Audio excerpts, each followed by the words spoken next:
welcome back to my film and TV channel. Hope you're all staying safe and well. We're looking at a film that's causing quite a bit of a stir. Yes, quite popular this. Some people don't like it, but most seem to. So we're going to have a look at Weapons. I did question my youngest daughter, who was a keen horror fan from being about 6 years old, I think. We all used to go to the old video shops. You used to always pick the scary films, but it's funny, isn't it? The only one that ever really worried her, I'm a bad father, I know. Well, it worried me as well. It was, of course, Nightmare on Elm Street, but I don't think there's any other horror film she watched that bothered her at all. But she's a bit more scared now. I don't know why. She's got older. She got a bit more, and apparently she screamed at one point in this film in the cinema, and obviously frightened the woman next to her. But anyway, probably the popcorn went all up in the air and the drinks. Anyway, we'll have a look at it anyway. Weapons, an 18 certificate, 128 minutes. We'll talk about the length of it. Mystery horror, written, co-produced and directed by Zach Kreger.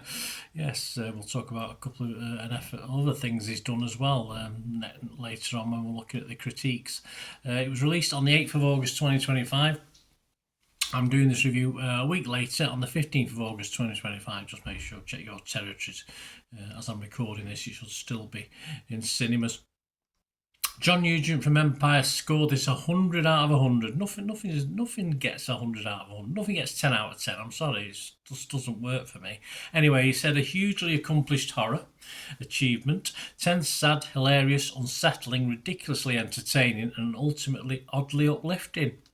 Okay, not everyone's view, because Zachary Barnes from the Wall Street Journal, yes, probably didn't have a good day on his shares. He only scored it 50. He said the movie's potential richness kept in play by its ever-circling narrative style. It's finally brought crashing to the ground by its denouement. Denouement, there you go. I had to look it up. The point in the story in which the conflict is resolved, that's what that means. So he wasn't happy about the conclusion, or the point where it was all being unravelled. Can't both be right, can they? But who's the closest? Well, my daughter thinks probably Empire magazine. The film stars Josh Brolin, Julia Garner, Aidan Enright, Austin Abrams, Carrie Christopher, Benedict Wong, and Amy Madigan. And simply, last night in the film at 2:17 a.m, every child from Mrs. Gandhi's class woke up, got out of bed, went downstairs, opened the front door, walked into the dark. No, they didn't walk. They ran. They ran into the dark. Walked into the dark. Well, this is the Internet Movie Database. We'll blame them. And they never came back. No, not then. Bernard, yes, I'm saying this. Sometimes jump scares can be annoying in a film. Sometimes they overdo it, and of course it just shows poor horror, really, if there's too many jump scares for me. And there's quite a few actually at the start, or certainly a handful very early on, especially in the Justine segments. We'll talk about the segments in a minute at the beginning of the film. Thankfully, though, it doesn't carry on relying on this and a real silly horror story, and that's what they are. Unrolls spread over chapters based on the characters, of course, with overlapping segments. We jump around in time, etc. So one thing we see in one character's segment obviously makes sense when you watch another character's segment, etc., etc. So it's done really well. It's been done before, not been done too much in horror films, but yeah.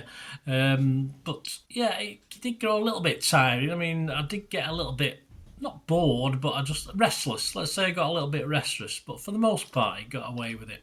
There's a lot of stories to cover, of course. There's a lot of characters to cover as well. So I can understand the 2-hour plus production, but for me, it would have been a little bit better finding perhaps 15 or 20 minutes just to do without on this, and it would have been a far better film. As I say, I wouldn't have been as restless at parts in this. The cast, though, is excellent, from the youngest to the oldest. Special mentions for Julia Garner, Josh Brolin, Amy Madigan, and our young star, of course, Carrie Christopher.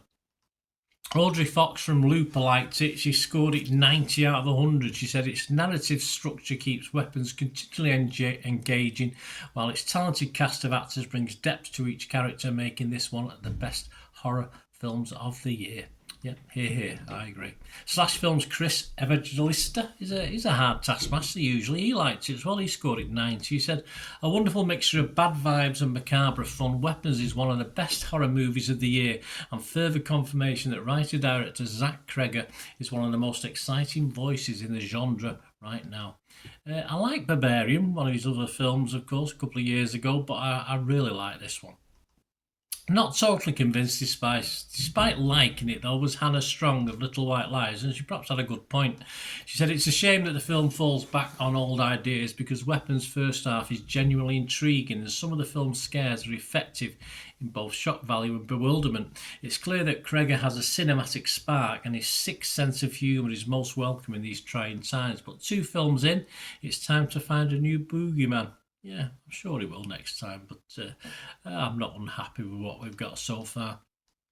My conclusion, let's go back to that Zachary Barnes comment at the top of the show, which has been reflected in a couple of other critics as well. He said the movie's potential richness, kept in play by its ever-circling narrative style, is finally brought crashing to the ground by its denouement, the point in a story in which the conflict is resolved. Well, I'm not sure what Zachary Barnes wants as a horror. As such, it's fantasy, it's not real, it's pretend. Yes, there are plot holes, of course, there are questions, why did they not do this, why wasn't that done, etc, etc. Someone was questioning the fact that this young lad who was buying tins of beans from a supermarket, did no one question it? Well, there's other things to question well before that, but that's just silly little plot holes. If you think too hard about it, you've got to find loads in this, but it's just good fun horror stuff for me. It made me jump a couple of times, and you're not going to get plausible reliable conclusions from any sort of horror film like this because it's not real, mate. It's not. I thought the ending was okay. It sort of worked for me. I wouldn't say I've seen a hell of a lot worse horror film endings, that's for sure. This was pretty good. So there you go. People running through stuff with their arms out like plane wings has never been more scary for me. If you think about, I think one of the other things with people running that scare was stuff like 28 Days Later, stuff like that, where you don't expect zombies to sprint, do you? And this lot from the kids upwards, absolute lunatics. Once they get under the spell, shall we say? I think this is one of the best horrors I've seen in a while. Simple as that. What are others thinking score-wise? Rotten Tomatoes, 94% positivity, 299 critics, 281 fresh and 18 rotten. So make that 282 fresh with me. The consensus of the website, Zach Cregger spins an expertly crafted yarn of terrifying mystery and thrilling intrigue and weapons, a sophomore triumph that solidifies his status as a master of horror.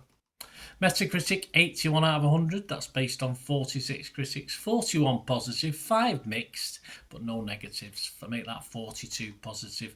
About Joe Public, well, they're seemingly liking this. Rotten Tomatoes audience 4.3, Metacritic 7.5, Internet Movie Database 7.9 with 46,000 scores and reviews.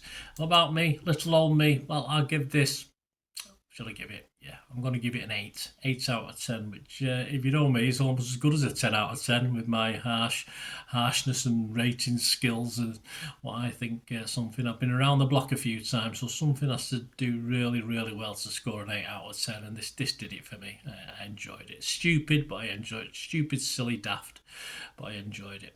There you go, guys. Hope you enjoyed the content. Let me know your thoughts and views on the film or anything to do with film and TV. Please, if you did enjoy the content, you want to help support the channel going forward, I'm always much appreciated if you can support it in some way. There are ways of doing that, or you just want to contact me, there are ways of doing that as well. Just keep watching and listening.